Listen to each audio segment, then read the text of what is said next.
Little Baldy, be good him smitten by that tiny bit of tenderness, willingly letting him do as he pleases. When the gun accidentally went off, he realized I was a woman. After my younger brother shaved my head, I ended up feeling neither male nor female and went to college. On the very first day, someone pulled me into the men's restroom and asked me if I could help him fetch a pair of underwear. The second time, I ran into him again. He was drunk and offered to give me money to spend. For the third time, he cried and asked me if I could give him a kiss. He was feeling so uncomfortable. I cherished that fleeting tenderness, willingly letting him do as he pleased. When the gun accidentally went off, he realized I was a woman. Even more frightening was the next day, when my parents, having somehow heard the news, came looking for him to demand compensation. The Xing's heart was as cold as ashes. She cursed me for deceiving him and vowed never to speak to me again, even if we were to live apart. I disappeared silently, just as he wished. But little did I know that 5 years later, Xi Xingling would go completely crazy looking for me. On the very first day of school, I was immediately labeled as a weirdo simply because I'm dark minus skinned and thin, my clothes are worn minus out, and I have a buzz cut that almost touches my scalp. Yet I'm a girl. My classmates gave me strange looks, making me feel utterly embarrassed. Wearing an old hat, I tried my best to walk as far away from others as possible. Over time, although everyone started treating me like a weirdo, they gradually stopped paying attention to me. I've also gotten used to the mode of being an invisible presence in a crowd. It wasn't until that evening, when I usually didn't leave the classroom until after 8 o'clock, that it started raining heavily. On my way home, I heard a faint sound coming from the restroom. A guy is yelling, "Is anyone passing by? Could you please give me a hand?" It originally intended to pretend I hadn't heard anything, but when I saw the Apple 16p lying on the floor by the crack in the door, my heart inexplicably skipped a beat. This month my parents still haven't given me any living expenses, and I'm left with only 50 yuan on me. I forced myself to go in you. My voice is severely hoarse. As soon as he said a single word, the man seemed to grasp at a lifeline. Hey, you can't leave. Please do me a favor. I just accidentally got drunk and peed myself. Could you please bring me a pair of underwear? He'll pay you. I choked slightly. Underwear? In this dark and dimly lit place, where am I supposed to find him some underwear? I only saw someone slip 1,000 yuan through the crack in the door. Here's the money, go buy it. The rest is all yours. Also, my phone fell on the ground. Could you pick it up for me? After taking the money, he handed the phone lying on the ground back over. I just realized my phone seems to have been soaked in water and has shut down. Money can make even ghosts grind the mill. With one sorry one in cash burning hot in my palm, I was tempted to just pocket the money and take off. But then I quickly dashed out to the small convenience store across the street, bought a pair of large minus-size men's underwear, and also picked up a towel. They're all the cheapest, spending 28, with 972 remaining. Holding this handful of loose change, I returned to the men's restroom. Before long, the door opened, and soaking minus wet person stepped out. Very tall, very handsome, and also cool edgy. A pretty pair of sword minus shaped eyebrows had a tiny OK sticker stuck right next to them. When he saw me, he raised an eyebrow in surprise. Thanks, bro. Xi Xingling casually tousled her hair. Seeing that I wasn't moving, he asked again, "Is there anything else?" I pointed at his clothes. "Your clothes are still wet. Go back and change it." He looked as if about to leave. I quickly handed him the money. "Your money is back to you." Xi Xingling looked at my hand with some surprise. I said, "It's yours." "So it's yours. Just take it." He scratched his butt and said, "Did you seriously buy me these things for just a few bucks each?" So itchy. I feel a bit guilty. I really can't tell the difference in price between men's underwear styles. Yeah? I'm sorry, forget it, let's go. It wasn't until I saw Xi Xingling driving away in a sports car that I realized he was the crazy, hot guy my classmates kept talking about. If you ask about the school's two quirks, the first one is me, the bald girl, and the second one is Xi Xingling. Legend has it that his family background is exceptionally good, but his personality is highly unpredictable. One second the sky is clear and cloudless, and the next he suddenly flies into a rage. His classmates all say he is probably mentally ill. So many people avoid him whenever they see him, fearing that they might get caught in the crossfire. From my own experience, I feel that I'm still the weirder one compared to him. I've been at school for 2 months, and it feels like my parents have completely forgotten about me. My bank balance is simply running out, so I borrowed a classmate's phone to call my mom. That end is a quick connection, almost like being at a vegetable market. Hello, Mom. It's me, Shinyu. Right? Yes. What's the matter? The cold tone made me flinch slightly. Nah.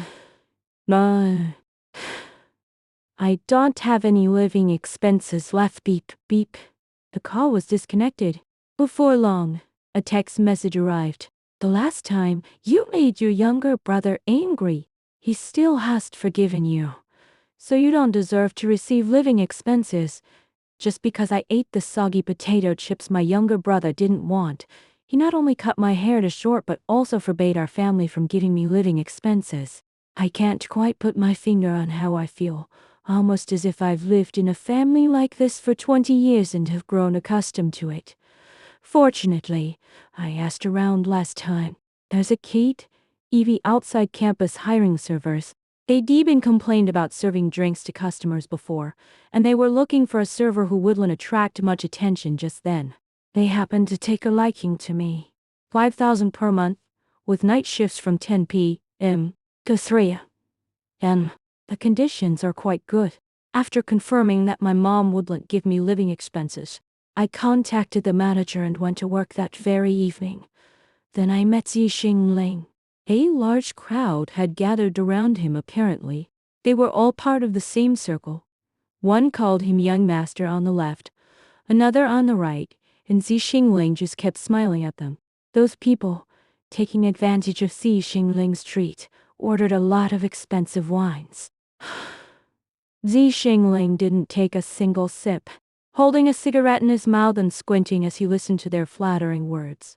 The second time I brought the wine in, Xi Xingling saw me. Kate wedged his lips. Hey, me. Have I met you before? Forget it. It doesn't matter, he said with a casual smile. Look at you, so scary. Have you had dinner yet? I really didn't eat anything. There was no money to buy food. I only nibbled on a few pieces of fruit left over from the guests when I was cleaning the private room. I nodded and said I've eaten. Xi Xingling rested her chin on her hand, her fingers tapping away. Just forget about it. Yet you're still saying you'll take me out for lobster. I'm not sure whether he actually remembered me, or was just saying it casually. For the next few hours, we didn't speak. The KEV business is booming. Xi Xingling alone spent over 30,000 yuan this one night. Before leaving, he slipped a little tip into my pocket. Now I remember you're the skinny little guy who gave me underwear. My hand paused and I didn't dare to speak. He chuckled and ruffled my short hair. Kid, you're pretty interesting. Having finished speaking, he led a large group of people away in grand style. I felt the money in my pocket. Hey. It was exactly 2,000 yuan. That evening, I ate a hot braised pork rice bowl in the school cafeteria for the first time. Tears mixed with the rice as I swallowed it down, and I felt it was the most delicious thing I'd ever tasted. Since then, Xi Xingling has become a regular at Katie Versus. Almost every weekend, he'd come with a group of people, always booking the largest private room and always slipping me a hefty tip. I don't dare to take it. I always want to give it back to him. But every time he just waves his hand and says, if I'm giving it to you, just take it. Come on, stop all this nonsense. Over time, I've gotten used to it too. He seems particularly interested in me. Every time he comes over, he asks me to come in and sit with him for a while, asking all sorts of questions. What's your name? Shen Yu. Which department? Heine's department. Why did you get your hair cut so short? I remained silent for a long time before softly saying, my younger brother at home cut it. Xing Ling raised an eyebrow, stopped asking further questions, and simply tossed me a bottle of ice minus cold cola drink. I took it and sipped slowly. The icy liquid slid down my throat, easing the bitterness in my heart. He looked at me and suddenly laughed. Shenyu, you don't look like a boy. My heart skipped a beat, and I almost spilled the cola in my hand.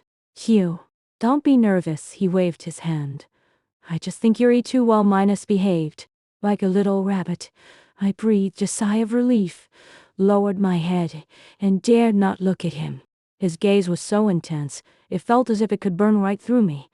Once Hed had too much to drink, and everyone in the private room had left. Only he and I were left behind. He was lying face down on the desk, his cheeks flushed and his eyes glistening with tears, looking just like a big dog that had been wronged. Shenyu, he murmured, in pain. I walked over and asked softly, Zishao, what's wrong? Would you like me to take you back? He suddenly grabbed my hand and pulled me into his embrace. Shenyu, give me a kiss, okay? My whole body is stiff, and I can't move a muscle. His breath blew into the hollow of my neck, carrying the scent of alcohol. Scorching hot. I just a bite, okay? In feeling awful, I'm drawn to the warmth of his body, to that tiny bit of tenderness that doesn't belong to me. Some inexplicable force has taken hold of me. Yes, I didn't push him away. He kissed her, his breath smelled of wine. His touch was urgent, and his passion was reckless and unbridled. I closed my eyes and let him do as he pleased.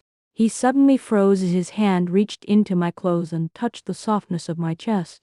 He suddenly pushed me away, his eyes wide open as he stared at me in disbelief. Here you go? My face was deathly pale, my whole body was trembling, and I couldn't utter a single word. He staggered backward a few steps, pointing at me with a voice that was trembling. You're cheating me? You actually cheated me? I choked up. I've never said I was a man. Then why didn't you tell me? He roared, his eyes red as if they were about to bleed. Are you making a fool of me? He grabbed the bottle from the table and smashed it hard onto the floor. With a bang, fragments flew everywhere. Shenyu, I'm telling you, just you wait. Having finished speaking, he stumbled out and never looked back again. I crouched on the ground, hugging my knees, and began to cry silently. I know, I've completely lost him. The next day, my parents found the school. I have no idea how they found out about this. All I know is that as soon as they saw Xing Ling, they pounced on her, wailing and begging for compensation. Mr. Z, our daughter has been bullied by you. You've got to give us an explanation. You have to marry her. Otherwise, we'll sue you. Xing Ling stood there, her face icy cold, her eyes filled with a disgust and hatred I had never seen before. He looked at me and said, word by word, Shenyu, you really make me sick. Xing Ling, for the rest of my life, I'll never have anything to do with you again. You and your parents, get out of here. My parents are still arguing, and Xing Ling's bodyguard escorted them out. I stood still, as if all my strength had been drained away. I looked at Xing Ling. In his eyes, there was a trace of warmth, only bone minus deep cold. He let out a sneer, turned around, and walked away without ever looking at me again. After that day, I completely became a laughingstock at school. Everyone knows that the bald woman, Shenyu, tricked the school heartthrob Xing Ling and even got her family to extort money from him. Wherever I go, people point at me and whisper among themselves. He'll never dare to go back to work at the KTV, and he'll never dare to show up in front of Xing Ling again. I applied for off-minus campus housing, found to part-minus-time jobs, and worked my hardest to earn money and study as much as possible, pushing myself to the absolute limit.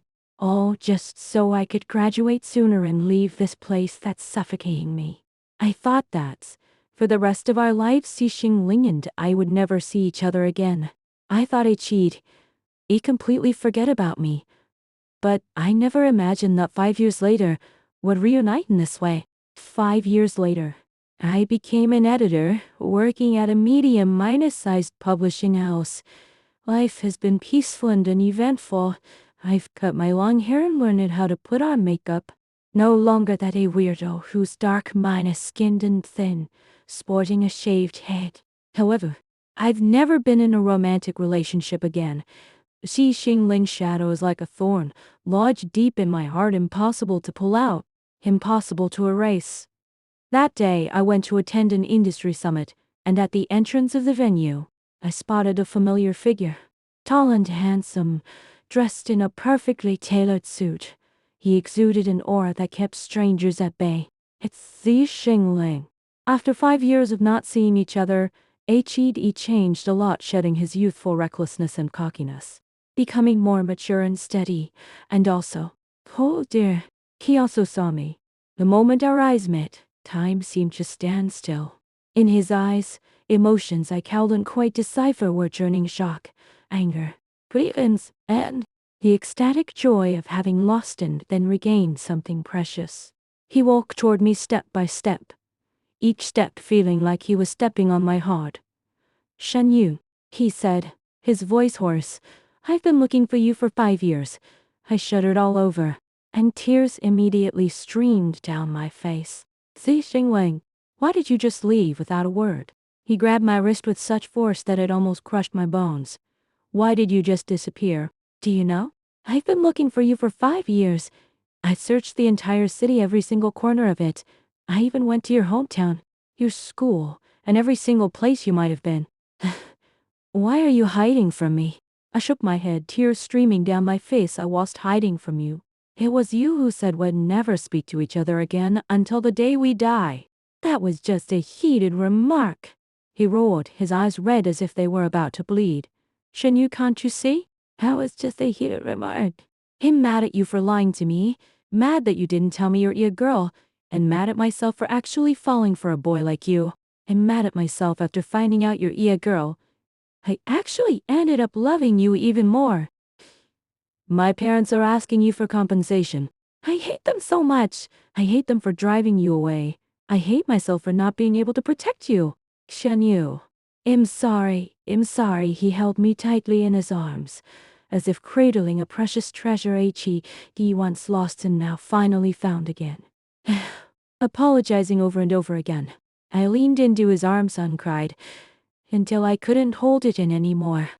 5 years of grievances, 5 years of longing, 5 years of struggle, all of it erupted in this very moment. "Xi Xingling, I miss you so much." "So am I. You. I miss you so much too." After that day, Xi Xingling began an intense pursuit. He picks me up from work every day, brings me flowers, buys me the things I love to eat, and accompanies me to the places I want to go. He spoiled me like a princess, making up for all the love had been missing for 20 years. He took me to meet his parents, who were very kind to me and really liked me. They kept urging us to get married. He took me back to our university, first to the men's restroom where we'd first met, and then to the KEV private room where we'd shared our first kiss. He held me close and whispered, "You, I'm sorry for putting you through so much suffering. From now on, as long as I'm here, no one will ever bully you again." I leaned into his embrace, nodded, and tears began to fall again. I've finally waited for my redemption. I finally waited for the one who will cherish me deeply and hold me close to their heart. 1 year later, we got married. On the wedding day, Xi Xingling, dressed in a crisp suit, stood at the end of the red carpet, smiling and reaching out her hand toward me. "You, I'm here to pick you up and take you home." Wearing a pristine white wedding dress, I walked toward him step by step. The sunlight shone upon us, warm and dazzling. After we got married, Xi Xingling spoiled me into an utterly unruly little princess. He'll cook for me, wash my clothes and make the bed warm for me. When I'm on my period, he'll brew red sugar ginger tea for me and massage my belly for me. He'll remember all my preferences and will prepare a big surprise for me on my birthday. He'll be the first to step forward and back me up whenever I'm wronged. He said, you're the most precious treasure I've ever had in my life." My parents later came to see me too, wanting me to buy a house for my younger brother and find him a job. Xi Xingling directly kicked them out, warning that if they dared to bother her again, she'd break their legs. He said, You, from now on, I'm your family. I finally have a home that truly belongs to me. Wherever Xi Xingling is, that's my home. In the 3rd year after our marriage, I became pregnant. Xi Xingling was as happy as a child, carefully taking care of me every single day, afraid that even the slightest accident might happen to me. He turned down all unnecessary work and stayed home with me every day, reading me stories and doing prenatal education for me. On the day his child was born, Xi Xingling waited outside the delivery room for a full 12 hours. When he heard the baby's cry, he burst into tears right there and then. He rushed into the delivery room, hugged me, and kept saying over and over again, You've worked so hard, I love you. We named our child Zimi, any Unai un means to miss. And you is my surname, you. Xi Xingling said he wanted everyone to know that, in this lifetime, he's Xi Xingling. Loved only Shen, no one else. After having children, our life has become even happier and more fulfilling. Xi Xingling has become a super dad, skilled in everything from changing diapers and preparing formula to soothing babies to sleep. He'll take my child and me on a trip to see all the beautiful sights in the world, on every anniversary. He'll surprise me and write me love letters. He said he spent his entire life making up for the 5 years he owed me. I looked at my sleeping husband and child beside me, my heart filled with warmth and happiness. I never would have imagined that the bald girl who had her hair shaved off by her younger brother was abandoned by her parents and was ridiculed by the entire school, would one day lead such a happy life. Xi Xingling, thank you for appearing in my life, pulling me out of the darkness, bringing me light, warmth, and a home.